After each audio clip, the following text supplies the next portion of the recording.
Des cochons qui gambadent dans les chênaies, voilà l'image associée au jambon ibérique. Contrairement au jambon serrano, il provient d'un porc de race ibérique au pelage noir. D'où le nom pata negra, pâte noire.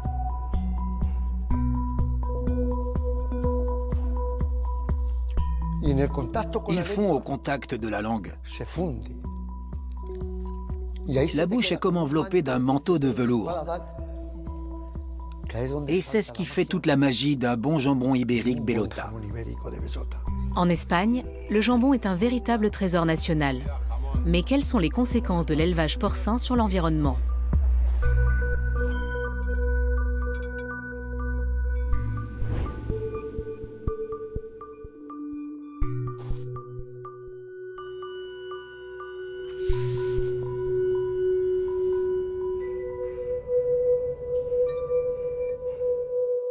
Florencio Sanchidrian a besoin de se ravitailler. C'est pourquoi il rend visite à Jesus Martin Martin.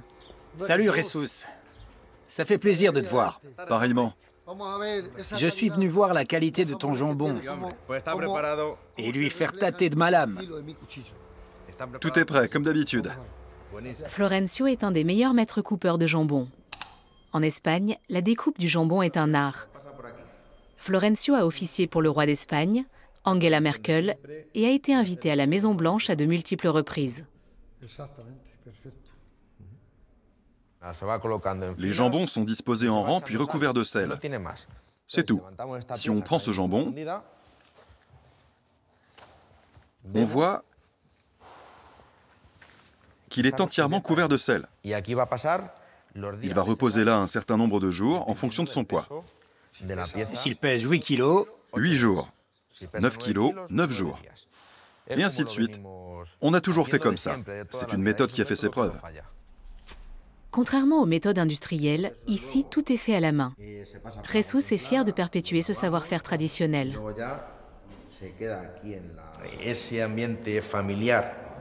Moi et mes cousins, nous sommes liés par cette tradition familiale. Nous sommes la 3e génération.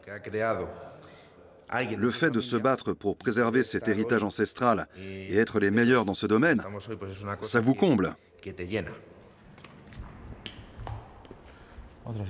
Après avoir été salés en chambre froide, les jambons ibériques sont accrochés dans ce séchoir. Celui de Jesus peut en accueillir environ 12 000. Autrefois, du temps des Romains, on fabriquait déjà du jambon ici.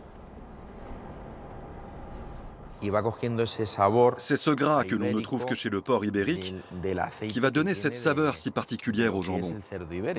on voit la différence entre le porc qui a été nourri au gland et le porc qui a été engraissé avec du fourrage.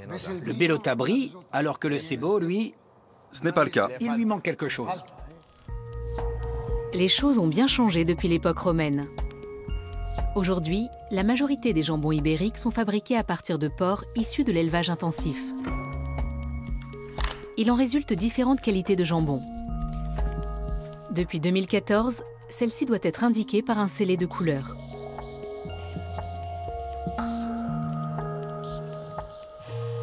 Étiquette blanche, porc ibérique élevé en box dans une ferme industrielle.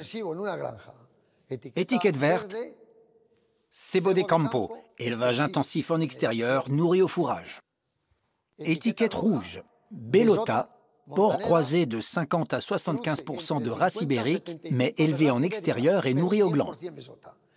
Et enfin l'étiquette noire, Bellota, donc porc nourri au gland et 100% pure race ibérique. Les différences se ressentent surtout au niveau de l'odeur et du goût. Ça me rappelle l'odeur des fruits secs, du gland. Ça sent le cuir aussi. Le cuir et la croûte du pain cuit au feu de bois. Voyons ce que ça donne en bouche. Très important, toujours la couenne en premier.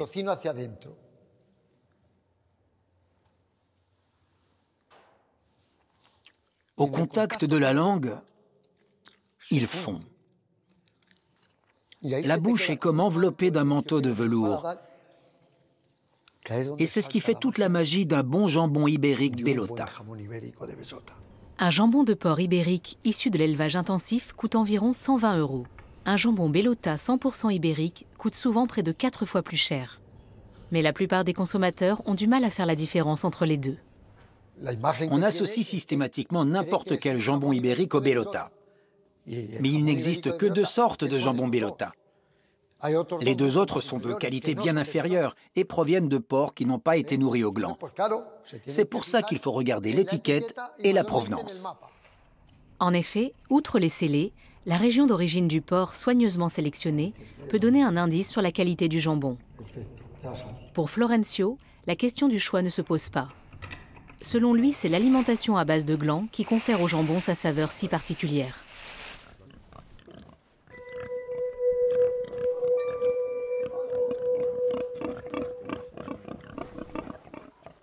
Rafael Muñoz est un homme occupé. Cet éleveur de 39 ans doit veiller sur 2100 porcs. Un travail considérable car la plupart vivent dans d'immenses chaînées centenaires, également appelées dehesas.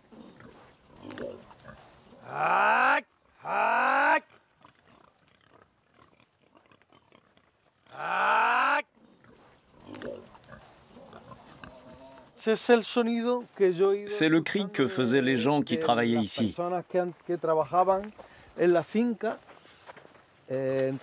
Quand j'étais petit et que je venais à la ferme, j'essayais de les imiter.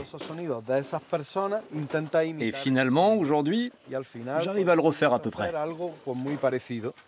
Raphaël est vétérinaire, mais il a toujours su qu'il reviendrait à la Chênaie. On y élève des porcs ibériques depuis 4 générations. Malheureusement, ce type d'élevage familial tend à disparaître. Rien qu'au cours des 4 dernières années, la production de jambon bellota a diminué d'1 tiers. Le porc est un animal noble, tranquille, qui apprécie l'homme. Il a une vraie relation avec lui. Il a un bon contact avec l'humain parce qu'il est bien traité. Il se sent bien avec nous. Les jambons de ces porcs portent une étiquette noire, 100% bellota, 100% ibérique. Mais il ne s'agit là que de l'exception qui confirme la règle. La seule mention ibérique ne garantit pas des jambons de cette qualité, ce qui entraîne une certaine confusion chez le consommateur. C'est fait exprès, car 80% des jambons ibériques sont fabriqués à partir de porcs issus de l'élevage intensif. Et cette part de la filière a une forte influence. Donc cette confusion dans l'image de marque ne leur fait aucun tort. C'est pour nous, les 20% qui pratiquons l'élevage en plein air, en DSA, et qui incarnons réellement cette image, que cette confusion est problématique. Tout le monde n'a pas les moyens d'acheter ce type de produit. C'est un produit de luxe. C'est bien qu'il y ait du choix, même au niveau des prix. Mais les différences doivent être claires pour le consommateur. L'élevage dans les chaînées est plus difficile. L'éleveur n'a pas le même contrôle sur les bêtes que dans une porcherie. C'est pourquoi ce jambon est 4 fois plus cher que celui produit en élevage intensif. Les porcs ibériques passent environ 1 an dans la dehesa. Raphaël ne changerait son système pour rien au monde, et le bien-être de l'animal n'est pas la seule raison. Ici, on a 1 porc par hectare. Un porc par hectare ne pollue pas. Dans les élevages intensifs, il y a 1 porc par mètre carré. Raphaël dit qu'il essaie de rendre sa production aussi durable que possible. C'est pourquoi, en plus des porcs, il élève aussi des vaches et des moutons qui mangent les plantes boudées par les cochons. Et il essaie également de cultiver lui-même les céréales destinées à nourrir ses animaux. Son collaborateur Dumitru laboure le sol à cet effet.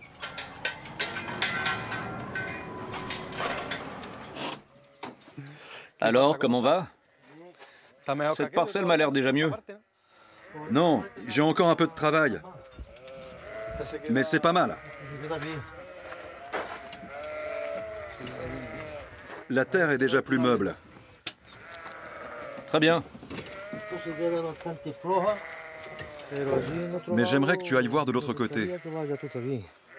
J'ai labouré de haut en bas et après j'ai croisé. Je pense que ça devrait aller, mais... Tu penses qu'il faut refaire un passage ou pas ? C'est ce que je me demande. Mais je crois qu'il vaut mieux pas. On verra si c'est suffisant. La sécheresse a laissé une terre aride. Dumitru doit encore labourer un autre champ pour rendre la terre suffisamment meuble. Les chênaies souffrent de la chaleur.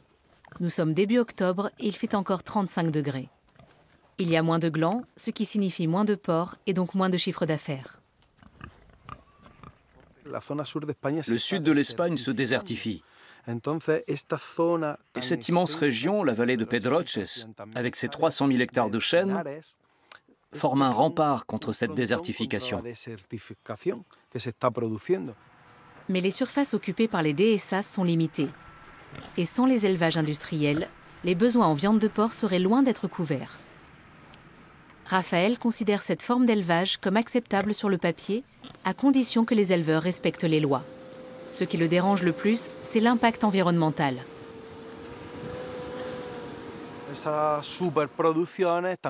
Cette surproduction a des conséquences. Donc de deux choses l'une. Soit on arrête et on réduit la production en limitant cette activité. Soit, et je pense que c'est la solution, on met en place un système de compensation pour les producteurs. C'est-à-dire que si cette activité néfaste pour l'environnement leur rapporte beaucoup d'argent, alors ils doivent en reverser une partie pour la lutte contre le réchauffement climatique. L'économie a toujours le dernier mot. Ils n'ont que ça à la bouche, l'économie, l'économie. Alors oui, c'est un secteur important. Mais on pourrait essayer de tendre vers une économie plus durable.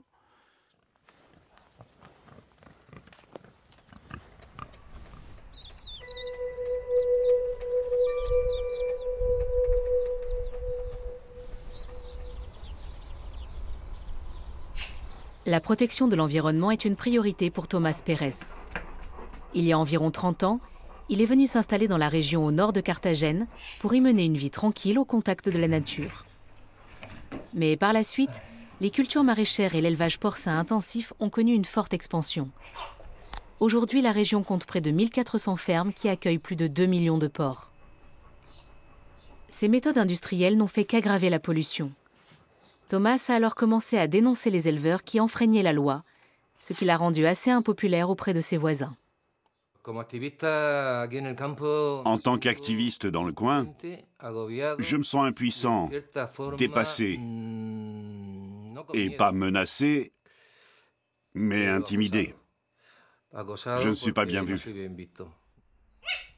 Avant de prendre sa retraite, Tomás travaillait dans le secteur de la santé. C'est l'une des raisons pour lesquelles l'élevage intensif le préoccupe. Le lisier de porc se retrouve non seulement dans les rivières et les lacs, mais s'infiltre aussi dans les nappes phréatiques.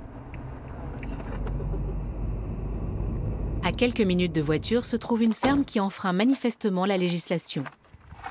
Pour être conforme, les fosses à purin devraient être constituées de matériaux étanches.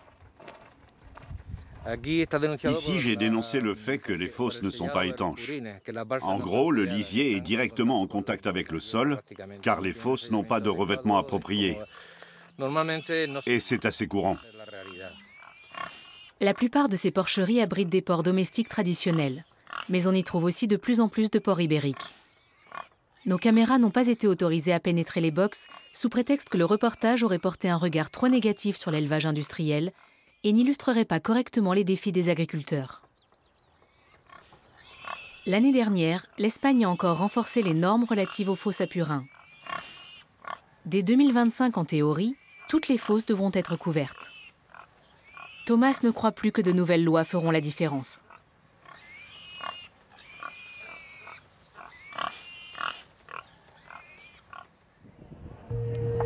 Un des restaurants de Florencio, notre maître coupeur, se situe dans le centre-ville de Madrid. Ce soir, il a prévu un événement spécial, une dégustation gratuite de jambon. Pour une découpe de jambon parfaite, il faut un temps de préparation. C'est pourquoi Florencio prend toujours un moment au calme pour aiguiser ses couteaux. J'ai emmené ce couteau court avec moi à la Maison Blanche. C'est un couteau très fin, regardez. Il est très léger, très fin. Je l'utilise quand je veux faire une découpe très lente. Et une tranche très fine. Il faut toujours l'affûter de bas en haut, sans appuyer. Ce couteau est si fin que je pourrais briser sa lame en appuyant trop fort.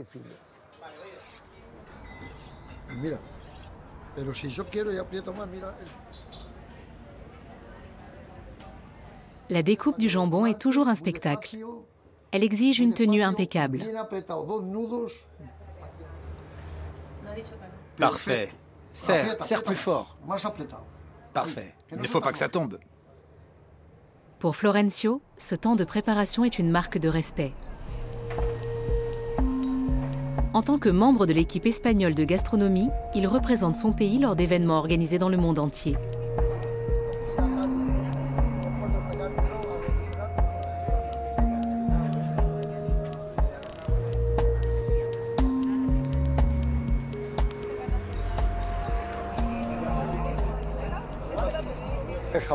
Le jambon ibérique est incontestablement le plus grand événement gastronomique d'Espagne. On découpe du jambon lors des communions, des mariages, des baptêmes, des anniversaires. Et à Noël, bien évidemment.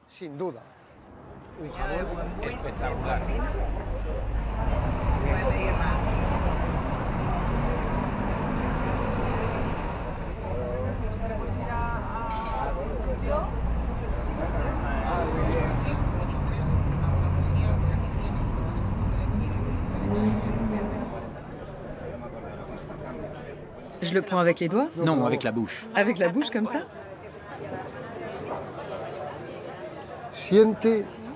Sentez l'essence véritable du jambon.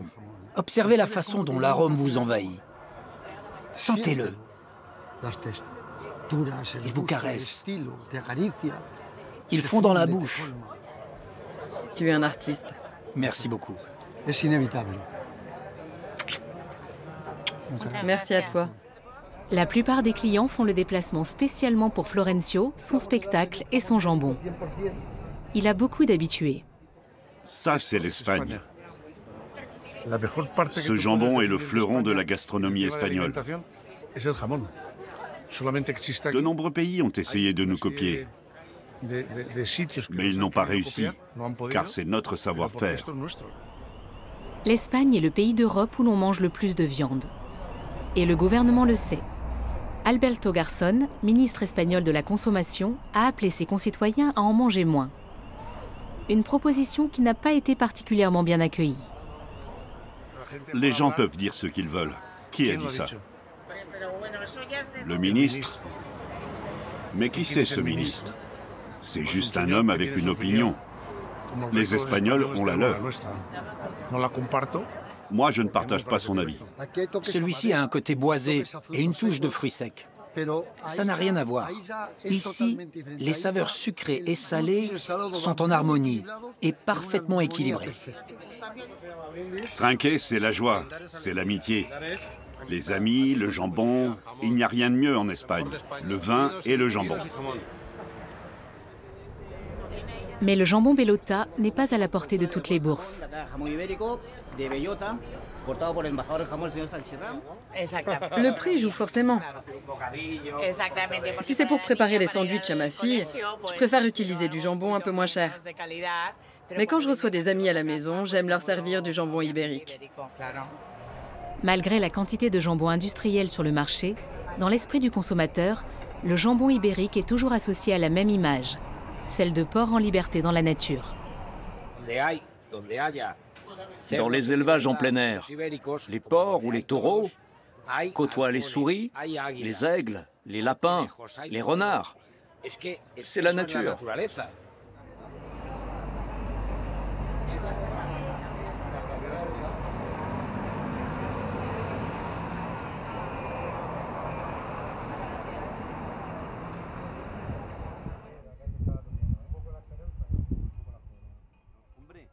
Tomás retrouve Julio Mas et Ramón Pagan.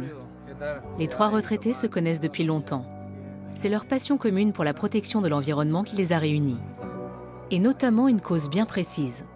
À une demi-heure de route du domicile de Tomás, dans le sud-est de l'Espagne, se trouve la Mar Menor, la plus grande lagune d'eau salée d'Europe, classée par l'ONU comme zone humide d'importance internationale. Même si ça ne se voit pas au premier coup d'œil, elle est aujourd'hui considérée comme l'une des étendues d'eau les plus polluées du pays. Par 2 fois déjà, la lagune a vu sa population de poissons décimée et lors de l'été 2023, elle a subi une invasion de méduses, véritable indicateur de pollution. Julio Mas était océanologue. Selon lui, la Mar Menor est particulièrement vulnérable.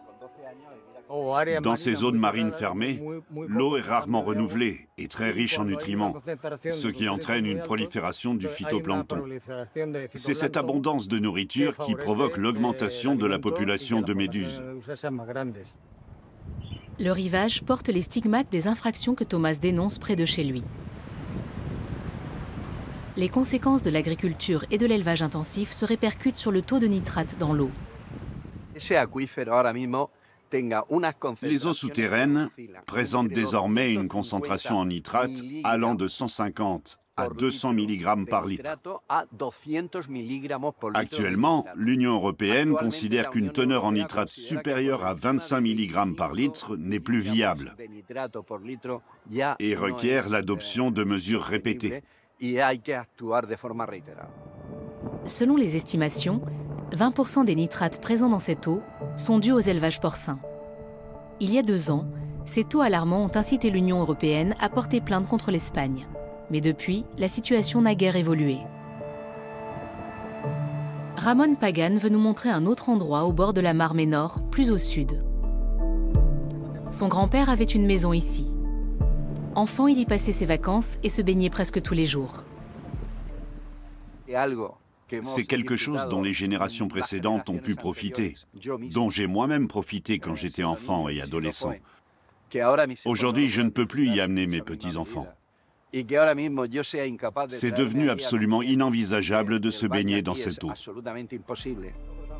C'est notamment pour cette raison que cet ingénieur chimiste a décidé de s'engager. Il est aujourd'hui président du mouvement Pacto por el Mar Menor, qui a réussi à obtenir un statut de personnalité juridique pour la lagune. En tant que premier écosystème d'Europe, elle a désormais le droit d'être protégée, conservée et préservée. Tout près de là se trouve l'un des plus grands affluents de la Mar Menor. Il prend sa source dans l'arrière-pays de la région de Murcie, non loin de chez Thomas. On estime que 3 tonnes de nitrate se déversent quotidiennement dans la lagune. Et elle est incapable de les métaboliser. Comme les fosses à lisier des élevages porcins ne sont pas étanches et ne sont pas entretenues correctement, elles laissent filtrer les eaux usées dans la nappe phréatique, qui finissent par remonter à la surface et se déverser dans la Mar Menor. Ce sont les gens qui polluent qui devraient résoudre le problème. Mais ils ne font rien. Cet été, le gouvernement autonome de Murcie a reconnu avoir accordé un permis d'extension à au moins 70 élevages porcins sans avoir réalisé au préalable l'étude obligatoire sur les effets environnementaux. Je pense qu'aujourd'hui, les politiques sont à la botte des hommes d'affaires. Dès qu'ils veulent quelque chose, les politiques le leur accordent. Vu le nombre d'exploitations agricoles qu'il y a, il faudrait au moins qu'elles respectent les règles. Et ce n'est absolument pas le cas. Qu'ils ne viennent pas me dire le contraire, ces menteurs.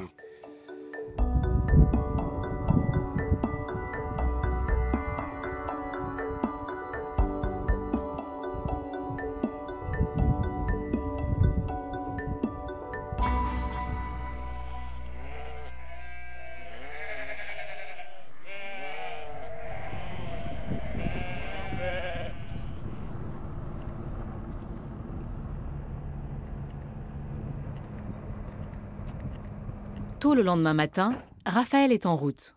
Lui aussi possède une porcherie. C'est ici que vivent les verras, les truies et les porcelets. 700 animaux en tout. Voici un mâle reproducteur ibérique Torbiscal. On voit bien les caractéristiques de la race. Cette couleur cuivrée, ses oreilles particulières, très grandes. Il est aussi très docile, comme on peut le voir, très calme. C'est ici qu'on garde les parents de tous les animaux qu'on élève ensuite dans la chênaie. Contrairement à ces porcs de consommation, les porcs de reproduction ne sortent pas dans les chênaies. Malgré tout, Raphaël tient à faire la distinction entre sa porcherie et les élevages industriels. Une des différences essentielles par rapport à l'élevage intensif conventionnel, c'est que pendant cette phase, la truie a toujours la possibilité de sortir du box. On lui laisse constamment un accès à l'extérieur, pendant toute cette période. L'animal le sait, il est en meilleure forme. Mais ces bêtes ne sortent jamais dans la chaînaie. Le risque qu'une maladie affecte la prochaine génération de porcelets est trop grand. Raphaël est un fervent défenseur de l'élevage en plein air, mais parfois, il trouve que les critiques adressées à ses collègues pratiquant l'élevage intensif sont exagérées. Il y a un pourcentage d'éleveurs qui s'en moquent, mais la majorité des agriculteurs ne veulent pas que leurs animaux souffrent. Et puis un animal malade n'est pas rentable. Personne n'a les moyens d'élever un animal dans de mauvaises conditions. Pendant ce temps, dans le box des porcelets, les plus jeunes ont à peine 15 jours. Les truies reçoivent du fourrage et non des glands. Les box de naissance ne semblent pas très spacieux, mais d'après l'agriculteur, il y a une raison à ça. Ce porcelet qui vient de naître cherche la chaleur de sa mère. Il n'arrive pas à trouver de quoi téter. L'espace doit donc être suffisamment restreint pour que les porcelets puissent trouver rapidement les mamelles de leur mère. C'est la seule façon pour qu'ils aient rapidement du lait. La plupart des porcelets ont l'air en bonne santé, mais pour certains, l'éleveur émet des réserves. Ce porcelet a l'air un peu faible. Il est différent des autres. Je n'avais pas remarqué la diarrhée, mais son apparence ne me dit rien qui vaille.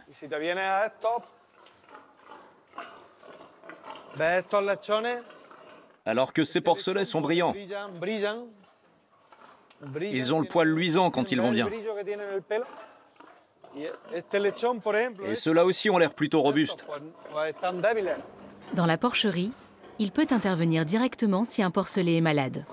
Au bout d'un mois, les animaux sont séparés de leur mère et au bout de 3 semaines supplémentaires, ils peuvent sortir pour la première fois dans des paddocks clôturés et s'habituer progressivement au soleil et à la recherche de nourriture.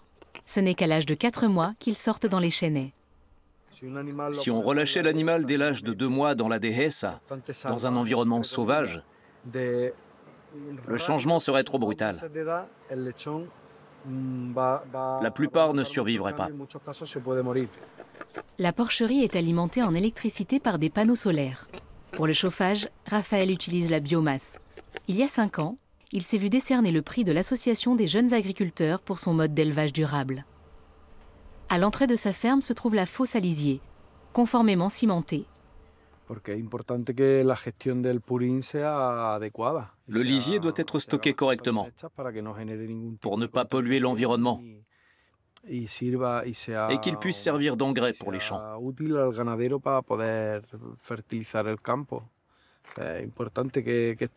C'est important de faire ça bien et que le purin ne contamine pas les nappes phréatiques ou les marais. La seule vente de produits ibériques ne serait pas une activité rentable. C'est pourquoi Raphaël a décidé d'aménager des fermes pour se lancer dans le tourisme rural. Il complète ses revenus grâce à la vente d'agneaux et d'huile d'olive. Un modèle que tous les éleveurs sont loin de pouvoir copier. Qui veut du jambon? Raphaël, tu veux du jambon? Non?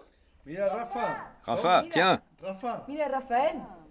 Le métier d'éleveur de Raphaël ne suit pas les horaires de bureau classiques. Sa femme Anna est médecin et est elle-même très occupée. Mais il ne regrette pas une seconde d'être venu vivre à la campagne, surtout pour les enfants. C'est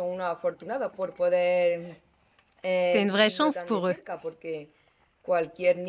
Tous les enfants qui viennent ici sont ravis. Et les nôtres grandissent dans cet environnement. En Espagne aussi, les protestations contre la filière viande et les élevages porcins sont de plus en plus vives. Pour la famille Muñoz, cela pourrait être un avantage. Ici, les porcs vivent en liberté. On ne peut pas imaginer de meilleures conditions de vie et une plus grande liberté que dans les chaînaies. Je pense que les produits ibériques doivent rester fidèles à leurs origines et continuer à être fabriqués selon la méthode ancestrale, qui était déjà une méthode durable.